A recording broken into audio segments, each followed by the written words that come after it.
Wahidah.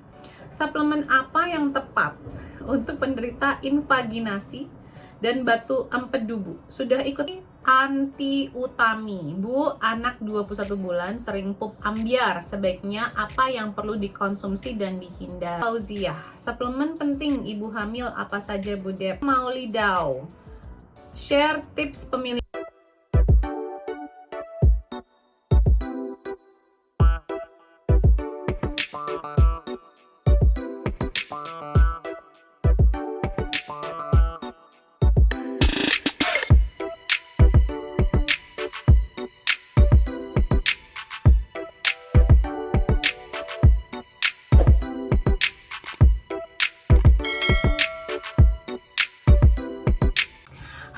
Kembali lagi bersama saya Debbie Jamuri, your favorite naturopathic practitioner.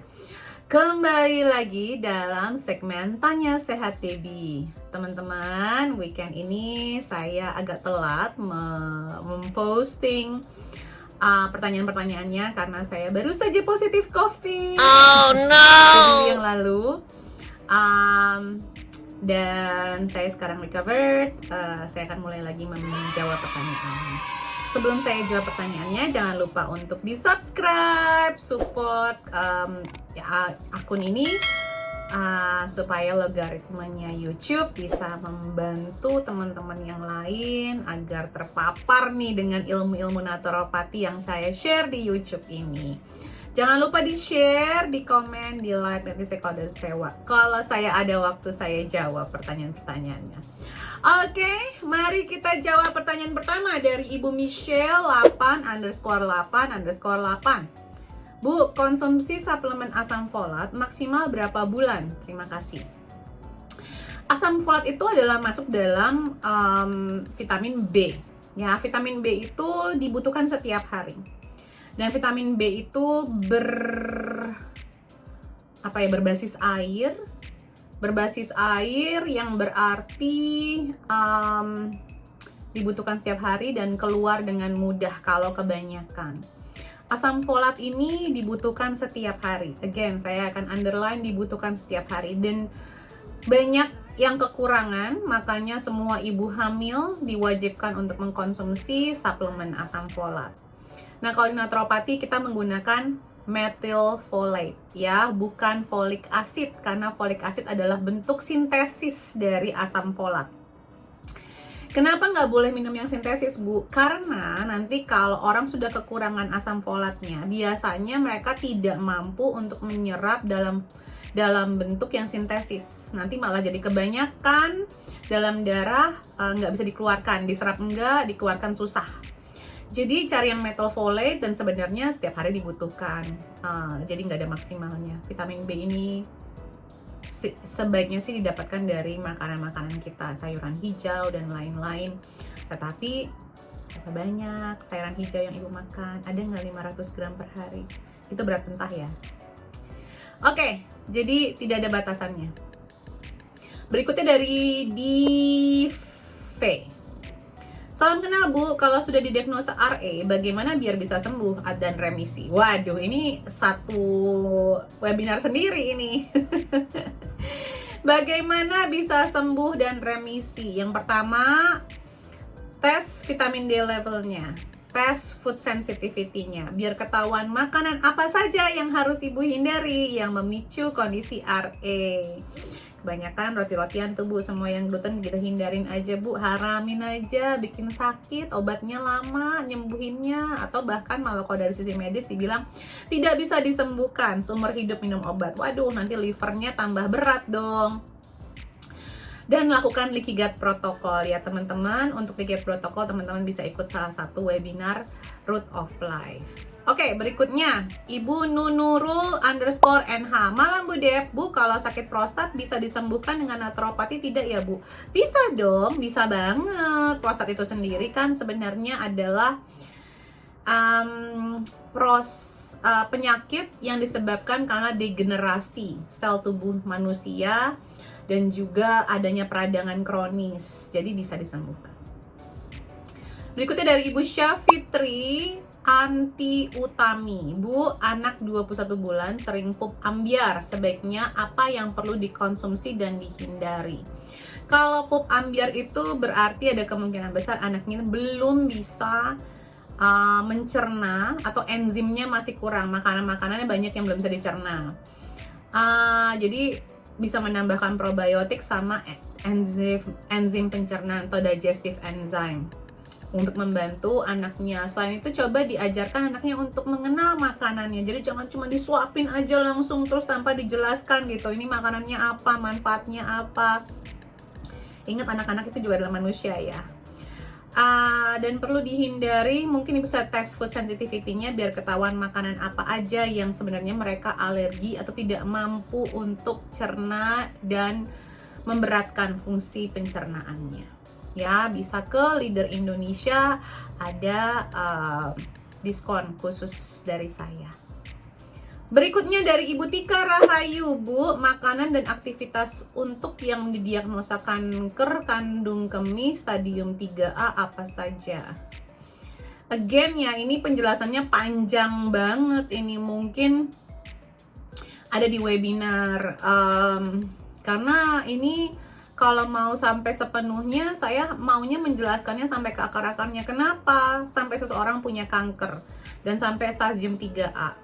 Berarti pola makan ibu banyak yang ya istilahnya makanan mati ya, makanan ultra olahan, makanan yang memicu kerusakan sel. Kanker itu kan adalah penyakit yang disebabkan karena banyaknya sel yang rusak dalam tubuh manusia. Sementara tubuh manusia itu setiap hari kalau diberikan nutrisi yang tepat, itu selnya akan terregenerasi secara alami. Jadi ibu harus sadar dulu nih, apa nih yang menyebabkan saya kena penyakit ini? Pertama-tama, makanannya bagaimana? Dirubah dulu dong. Jadi diagnosa itu biasanya terjadi bisa setelah 10, 15, 20 tahun mengkonsumsi atau punya pola hidup yang tidak baik ya. Jadi banyak yang rusak, apalagi kalau kandung kemih. Ini biasanya kurang minum air putih. Itu paling penting banget nih, air putih kalau udah sampai di stadium 3A. Ini adalah air putih yang banyak. 3 liter minimal setiap hari loh. Dan hindarin semua yang minuman-minuman manis, apa pokoknya yang berwarna-warna. Ini udah air putih aja deh, udah paling bener ya air putih itu ya. Terus protein hewaninya. Ini pasti banyak mengkonsumsi protein-protein hewani yang tidak sehat, yang digoreng, yang tidak organik ya, olahan-olahan pasti banyak banget. Itu di-cut dulu aja, banyakin sayuran-sayuran. Olahraganya pasti kurang juga ini. Terus juga sayuran pasti kurang banget. Coba deh ke vegan dulu. Terus air putihnya yang banyak. Hindari makanan-makanan yang digoreng-goreng, senatural mungkin makanannya, dan perbanyak sayurannya yang tinggi sekali vitamin dan mineral yang bisa memperbaiki sel-sel tubuh kita. Oke, berikutnya dari Ibu Fitri Atul Fauziah, suplemen penting ibu hamil apa saja Bu Dep? Prenatal DHA, prenatal multivitamin, vitamin C, magnesium, itu sih yang paling penting ya. Probiotik, tambahan probiotik. Ibu Khairunisa 30, Bu, kalau darah sewaktu 140, tapi udah rajin minuman smoothies, banyakin sayur. Kenapa ya, Bu? Kalau darah sewaktu 140. Ini maksudnya darah, gula darah atau apanya nih? Gula darah kah? Banyakin sayur, banyak buahnya juga apa enggak? Terus kayak kalau ini gula darah ya, ini tulisannya nggak jelas ya. Terus karbohidratnya seperti apa? Asupan gula yang lain-lainnya bagaimana? Ini pernyataannya kurang jelas ya. Smoothies juga banyakin sayur tuh banyaknya berapa? Ya, sangat rancu pernyataannya. Berikutnya Ibu Bella Maulidau. Share tips pemilihan bahan makanan untuk anak alergian Bu Dep. Sebenarnya kalau untuk anak alergian sih, kasih makanan yang senatural mungkin ya, sayur-sayuran, terus makanan pokoknya juga beragam yang natural, senatural mungkin ya, ubi, pati garut, tales yang seperti itu.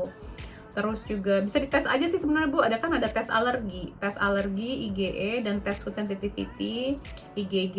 Mendingan di situ kelihatan makanan apa aja yang jangan dikasih ke anak kita dulu, sambil nanti diperbaiki, bisa dengan Liquid Protocol, bisa dengan probiotik, dan juga Slippery Elm. Berikutnya dari Eyster.s, kalau jari tangan kaku dan susah digerakkan, itu kurang nutrisi apa ya Bu Dep, usia 55. 55 ini masih muda ya sebenarnya ya. Jari tangannya kaku dan susah digerakkan. Ini kekurangan B kompleks, magnesium, fish oil. Tapi juga kalau bisa ini sebenarnya adalah salah satu indikasi kalau tubuh kita itu kurang sirkulasinya, jadi air putihnya ditingkatkan. Terus juga kemungkinan ini adalah tanda-tanda awal dari rheumatoid arthritis. Jadi stop deh semua yang gluten, hindarin aja, nggak oke tuh ya buat tubuh. Terus kurangin gorengan, cut kalau perlu, hindari. Dan gula-gulaan ya, yang manis-manis, ultra proses. Oke, kalau begitu sudah selesai. Udah selesai belum sih? Oh, enggak, satu lagi dari Ibu Inta Wahidah. Suplemen apa yang tepat untuk penderita invaginasi dan batu empedu Bu? Sudah ikut protokol tapi minus suplemen. Ibu ikut protokol siapa? Apa protokolnya? Seperti apa? Nanti saya kasih suplemen tapi protokolnya saya nggak yakin nih, karena batu empedu itu banyak protokolnya sebenarnya.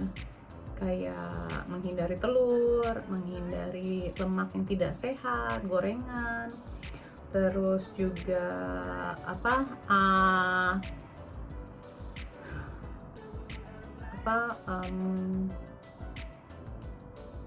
banyakin sayur-sayuran, makannya harus mindful. Mindful tuh artinya duduk, lihat makanannya, pastikan air liurnya terbentuk sebelum kita mengunyah makanan. Nggak ada tuh makan buru-buru sambil jalan-jalan segala macam terus ngemil sepanjang hari, itu nggak ada. Jadi kalau mau langsung ke suplemen aja, aku kadang-kadang suka deg-degan sendiri ya, nanti takutnya apalagi bilangnya yang tepat itu kan berarti tergantung per individu nih Bu. Jadi ada beberapa suplemen yang sebaiknya sih dicek, dites. Saya nggak tahu kebutuhan vitamin D Ibu berapa kalau Ibu nggak tes. Jadi idealnya sih Ibu tes vitamin D-nya tuh berapa levelnya. Itu penting ya, salah satu yang penting. Tapi memakan dengan mindful, mengkonsumsi makanan dengan mindful itu penting sekali. Terus soalnya ini kalau udah sampai invaginasi dan lain-lain berarti udah sangat kronis ya, dan memang empedu itu kalau udah kronis baru ketahuan, karena kebanyakan orang nyuekin pasti nih makannya tingkat seratnya kurang. Berapa ngomongin protokol, Ibu udah menjalankan protokol tuh aku kadang-kadang suka nggak percaya ya. Seperti apa? Udah belum makan sayuran 500 gram per hari? Terus stop konsumsi gula dan karbohidrat, udah belum? Yakin udah? Terus kolesterol yang baik itu lemak dari protein hewani yang baik, harus organik semua. Terus kayak banyakin ikan berminyak, banyakin minyak zaitun, sayuran yang hijau gelap, nasinya kalau bisa hanya nasi coklat, nggak boleh nasi putih. Terus variasikan sumber biji-bijiannya. Hindari semua makanan yang sensitif. Udah tes food sensitivity belum? Olahraga yang teratur minimal 30 menit per hari. Jaga berat badan yang sehat. Udah belum? Gitu. Kalau suplemennya sih mulai dari cuka apel itu membantu, jus apel, milk thistle itu membantu, magnesium dan gotu kola ya. Sebenarnya sih ada berbagai macam lagi, tergantung ya, kayak vitamin C-nya, cek kebutuhan vitamin C Ibu berapa, kan ada kan ya panduannya di YouTube saya ini. Terus zat besinya berapa levelnya, ada suplemen seperti enzim pencernaan atau ox bile supplement juga bisa membantu. Oke, berikut itu pertanyaan terakhir. Semoga bermanfaat teman-teman. Ingat, jangan cari jalan pintas aja. Saya memberikan Tanya Sehat Baby ini dengan harapan teman-teman juga mau belajar dari postingan saya yang lain, supaya jangan, Bu, kalau RE apa biar remisi ini, pokoknya semuanya maunya satu di jawaban ini. Gak akan cukup ada webinar kalau itu sebenarnya, tapi belajar dikit-dikit dulu, nanti pertanyaannya lebih spesifik, itu jauh lebih efektif bertanya di sini. Dan kalau ini bermanfaat, silahkan di share, di like, di komen, dan jangan lupa di subscribe. Oke, teman-teman, I love you so much. Terima kasih for watching. Thank you for watching. Salam sehat selalu. Take care. Bye.